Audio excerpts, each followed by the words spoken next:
Welcome to easy method of learning.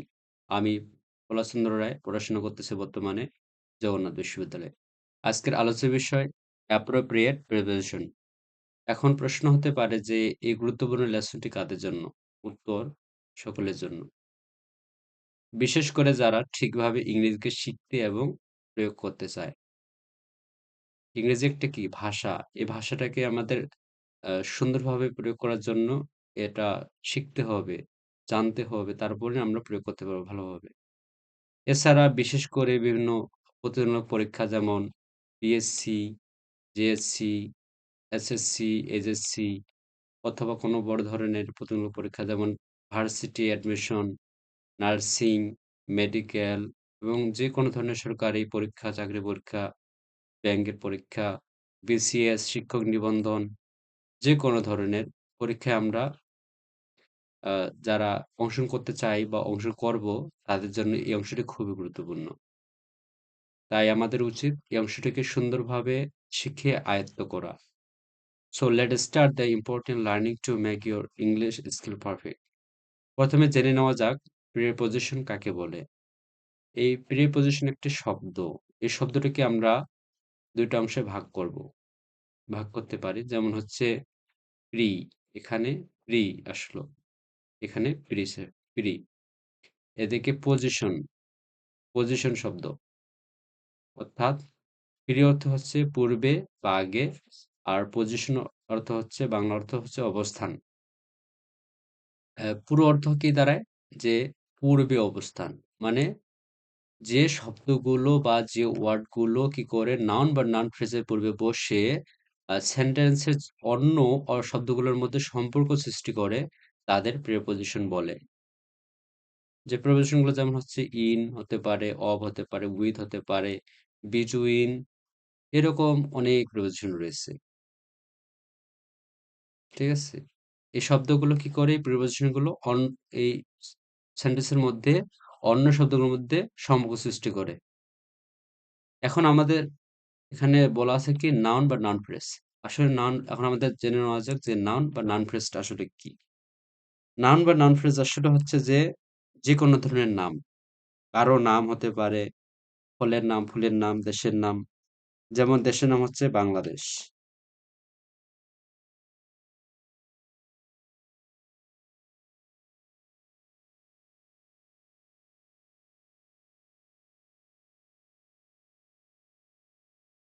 অথবা আম ফলের নাম যেমন ম্যাংগো, অথবা বলতে পারি কোনো ব্যক্তির নাম যেমন হচ্ছে রহিম ইত্যাদি। এরকম অনেক নাম রয়েছে। ঠিক আছে? এরপর আমরা জানতে হবে নাউন ফ্রেজ। নাউন ফ্রেজটা আসলে কি? নাউন ফ্রেজ হচ্ছে কতগুলো শব্দ যেগুলো একত্রে একটা নাম নামের কাজ করে। যেমন হচ্ছে বলতে পারি এ লার্জ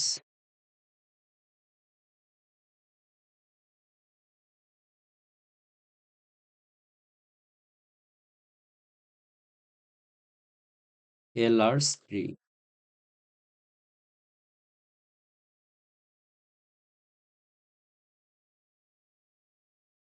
অথবা এ বিউটিফুল গার্ল। এরকম এগুলো হচ্ছে কি নাউন ফ্রেজ। এগুলো কি নাউন ফ্রেজ। এগুলোর পূর্বে সাধারণত কি করে এই শব্দগুলো শব্দগুলো বসে এবং অন্য শব্দগুলোর মধ্যে সম্পর্ক সৃষ্টি করে এই শব্দগুলো। যেমন বলতে পারি এটা আমরা উদাহরণের মাধ্যমে ক্লিয়ার করে নেই। যেমন I go to school বা কলেজ বা হচ্ছে ইউনিভার্সিটি। এই যেখানে I go আমি যাই কোথায়? স্কুল অথবা কলেজ অথবা ইউনিভার্সিটি। যেকোনো এক জায়গায় যাই। এখানে টু টা বসার এই যে টু প্রিপোজিশন এখানে টু প্রিপোজিশনটা কেন নেওয়া হলো? বা শব্দটি কেন নেওয়া হলো? একটা নির্দিষ্টতা আসতে মানে বা একটা সুস্পষ্টতা আসতে। আসলে আমি যাই। আমি কোথায় যাই আসলে? আমি স্কুলে যাই। এই যে আমি যাই, এই ২ টা শব্দের সাথে পরবর্তী যে শব্দ যে স্কুল বা কলেজ বা ইউনিভার্সিটি, এই শব্দগুলোর মধ্যে কি করলো? একটা সম্পর্ক সৃষ্টি করলো। আমি ইস আমি যাই স্কুল। ঠিক আছে? এখন কি স্কুল এ বা প্রতি। আমি স্কুলের প্রতি যাই। হ্যাঁ? স্কুলের দিকে যাই। তাই এই যে এরকমভাবে একটা সম্পর্ক সৃষ্টি করে। ঠিক আছে? তারপর আমাদের জানতে হবে যে appropriate preposition এই appropriate preposition টা কি? আসলে উম appropriate preposition আমরা আগে জেনে নেব appropriate অর্থ কি?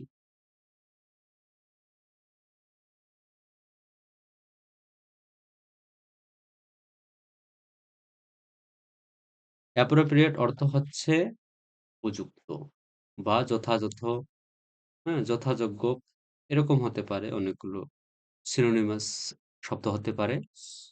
তে preposition এখন preposition টা কি?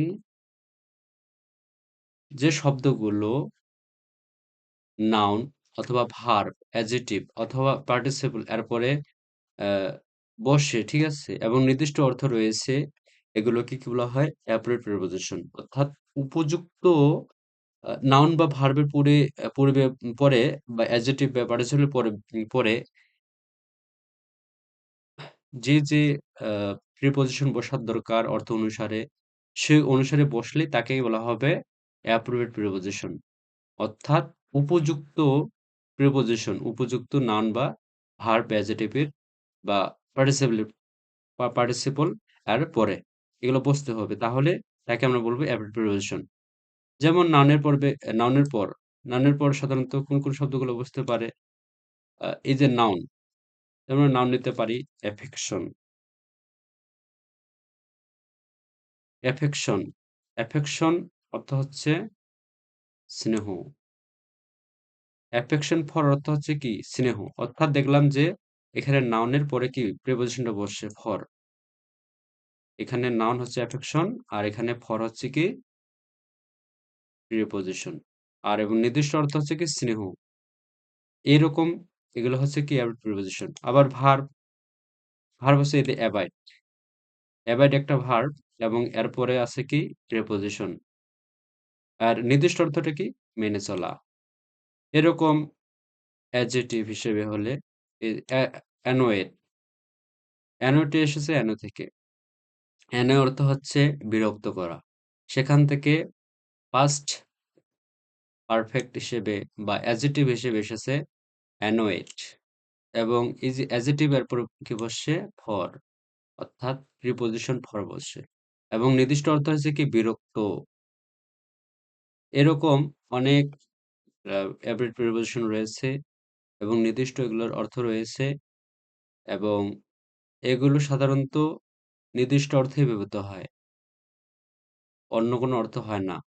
তাই এগুলোকে বলা হয় অ্যাব্রেট প্রিপোজিশন অর্থাৎ নির্দিষ্ট অ্যাব্রেট মানে নির্দিষ্ট অর্থ রয়েছে এরকম প্রিপোজিশন।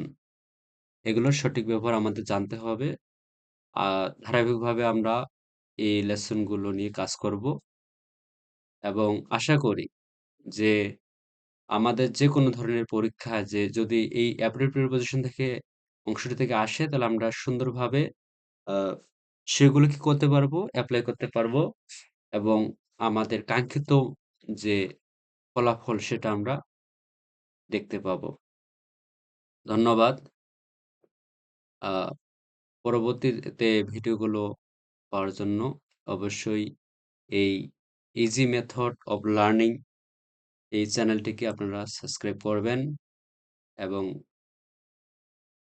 এভাবে পাশে থাকবেন এবং আশা করি আমরা সবাই মিলে সুন্দরভাবে এই লেসনটি শেষ করতে পারবো এবং পরবর্তীতে একটা ভালো ফলাফল পাবো। ধন্যবাদ সবাইকে।